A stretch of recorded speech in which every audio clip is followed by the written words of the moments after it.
Thank you, Secretary Rollins. Mary Margaret with the Daily Wire. Two questions, if that's okay. First of all, I'm seeing on this map that there's a lot of Chinese-owned farmland in California.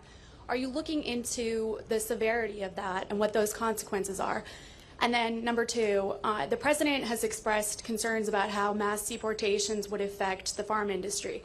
Do you have concerns on this front, and are you hearing about some of these top conservatives saying that there's a push for amnesty for this workforce?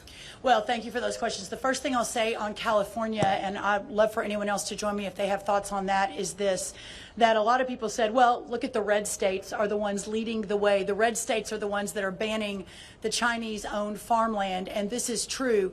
But I have to believe that even the Democrat governors and even the blue states realize what a massive threat this is to national security and how important it is. So we plan to work with everyone, no matter which party, no matter which side of the aisle they're from, to ensure that the people of this country and our agriculture farmland is protected.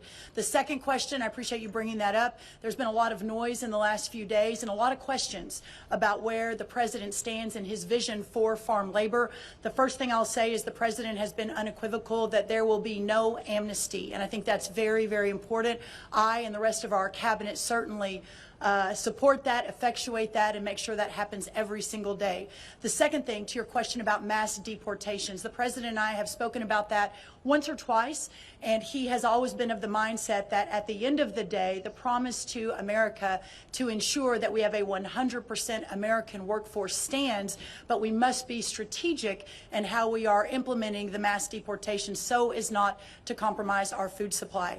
Ultimately, the answer on this is automation, also some reform within the current governing structure, and then also when you think about there are 34 million able-bodied adults in our Medicaid program. There are plenty of workers in America, but we just have to make sure we're not compromising today, especially in the context of everything we're thinking about right now. So no amnesty under any circumstances. Mass deportations continue, but in a strategic and intentional way as we move our workforce toward more automation and toward a 100% American workforce. And ultimately, it's the wonderful members of Congress behind me who are taking this on the fixing the current immigration system. So thank you so much.